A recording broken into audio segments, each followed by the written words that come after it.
पालघर निर्वाचन क्षेत्र में सियासी तूफान अपने चरम पर है। वहीं महाविकास आघाड़ी पालघर निर्वाचन क्षेत्र में बड़ी शिद्दत के साथ चुनाव लड़ रही है। यह किसी भी हालात में इस चुनाव को अपने हाथ से बाहर नहीं जाने देना चाहती, जिसके चलते महाविकास आघाड़ी से जुड़े घटक दल, स्थानीय पदाधिकारी व कार्यकर्ता संपूर्ण पालघर में फैलकर चारों तरफ चुनाव प्रचार प्रसार में लगे हुए हैं। वहीं इन चुनावों में कुछ लोगों की भूमिका बड़ी महत्वपूर्ण होने जा रही है। यह वह लोग हैं जो कहीं ना कहीं भारतीय कामड़ी की जीत के मद्देनजर पूरी दिलो जान से जुटे हुए हैं और इसी के तहत एक महत्वपूर्ण शख्सियत हमारे समक्ष मौजूद है जो इस चुनाव में अपनी महत्वपूर्ण भूमिका निभा रहे हैं।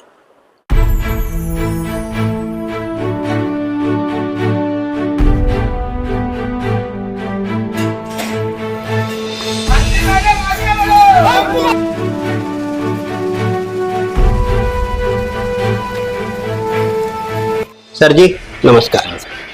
किस प्रकार से चुनाव प्रचार प्रसार इस बार किया जा रहा है? इस बार अभी तो तैयारी आपने देखा ही है हर जगह पूरे जिले में, और हमारे यहाँ पे भी बूथ लेवल से वार्ड क्रमांक से लेके तैयारी चालू है। वो अभी आदित्य ठाकरे जी आए थे, उस दरमियान भी हम लोगों ने अच्छा प्रदर्शन किया और अच्छा लोगों का सपोर्ट भी मिला।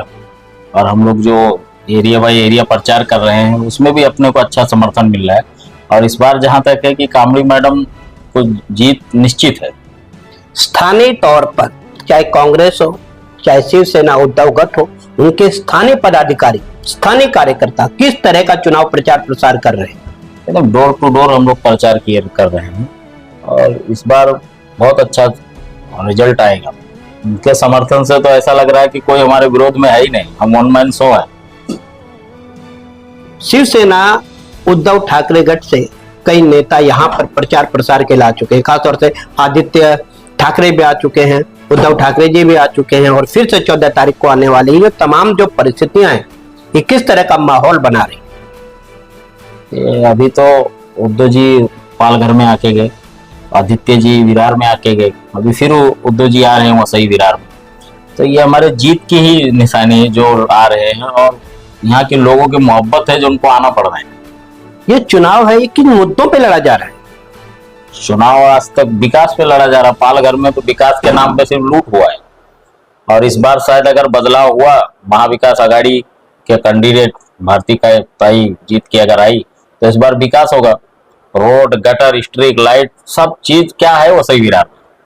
ये तो स्थानीय मुद्दे हैं और इसी स्थानीय मुद्दों के आधार पर बहुजन विकास आघाड़ी के जो उम्मीदवार हैं राजेश पाटिल, वह चुनाव लड़ रहे हैं। उनका मुद्दा भी विकास का मुद्दा है, लेकिन उनके कार्यक्षेत्र में नाली, सड़क, गटर जैसी वह आवश्यक सुविधाओं की पूरी तरह से कमी है जो आम आदमी के लिए आवश्यक होती है। क्या कहना चाहोगे इस विषय पे? अभी तो आप जहाँ से आए हैं वो देख के ही आए हैं, वो उनका आमदार साहब का ही क्षेत्र है। 5 साल तो आमदार साहब ने किया, अभी मोहलत दे हमको भी समय मिलना चाहिए। और मैं आपके चैनल के माध्यम से अपील करना चाहूंगा जनता से कि जो 5 साल 10 साल से लोगों को देख रहे, इस बार नया कुछ देखे, नया बदलाव लाए और हम विकास करके दिखाएंगे और वसई विरार को बताएंगे कि विकास क्या होता है, वो हम बताएंगे। कांग्रेस की क्या भूमिका है इस चुनाव में?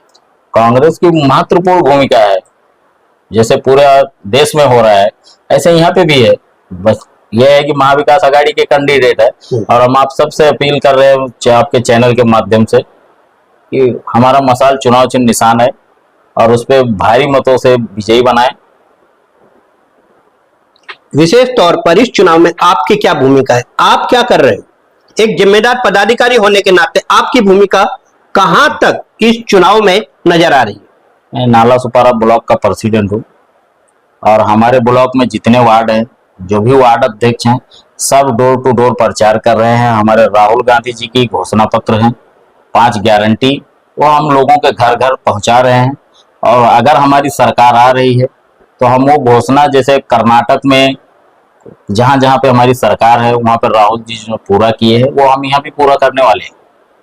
अभी आपने देखा कि कल भाजपा के आमदार नीतीश राणे नालासोपारा में पहुंचे थे, प्रेस कॉन्फ्रेंस उन्होंने की थी और महाविकास आघाड़ी तथा उद्धव ठाकरे जी पर उन्होंने खुल करके प्रहार किया था। क्या कहना चाहोगे आप? वो तो पगलाए हुए हैं, उनका तो बात ही नहीं किया जाएगा। उनको अलग मन से, उनका अलग ही नेचर है, अलग ही विचार है। वो सिर्फ दंगा करवाने पे ही है, जैसे मीरा रोड में उन्होंने किया। लेकिन हमारे कांग्रेस के आमदार मुजफ्फर हुसैन साहब, पूर्व आमदार, उनके जैसा तो जो बचा है, नहीं तो पूरा जलवा दिए थे। वो तो उनका काम ही है दंगा करना, और उनका हार उनको दिख रहा है सामने से कि प्रधानमंत्री मोदी जी जा रहे हैं, इसलिए सब पगलाए हुए हैं। उनका तो बात ही नहीं करना। पालघर निर्वाचन क्षेत्र में आप जीत के विषय में क्या कहना चाहोगे? जीत कितने प्रतिशत संभावित है? जीत बताए, उसके पहले भी आपको बताया कि हम ही हैं जीत में, हमारा विरोध में कोई है ही नहीं। राजनीतिक तौर से टक्कर पर कौन है? कोई नहीं है, क्योंकि किसी ने काम ही नहीं किया है। आपकी जनता सब मूर्ख तो है नहीं, सब इस बार सब दिमाग लगा रहे, पढ़े लिखे, सब सोच रहे कि हमारा विकास क्या होगा, हमारे बच्चों की शिक्षा क्या होगी, भविष्य क्या होगा, सोच रहे हैं सब। क्योंकि 10 साल से लोग देखा है, तो इस बार हर लोग ने मूड बना लिया है नया करने। क्योंकि उनके प्रचार प्रसार में देख रहा हूं कि पहले जैसे वो सब नहीं रह गए। ये कांग्रेस के स्थानीय पदाधिकारी थे जो खुल करके इस बार भारती कामड़ी के जीत की बात कर रहे हैं। साथ ही इन्होंने नीतीश राणे के द्वारा जो प्रेस कॉन्फ्रेंस की गई थी, इसका भी खुल करके इन्होंने आलोचना की है। वही अब देखना ही होगा कि इस चुनाव का परिणाम जो 4 जून को आने वाला है, उसके बाद लोगों की किस प्रकार की प्रतिक्रिया सामने आती है।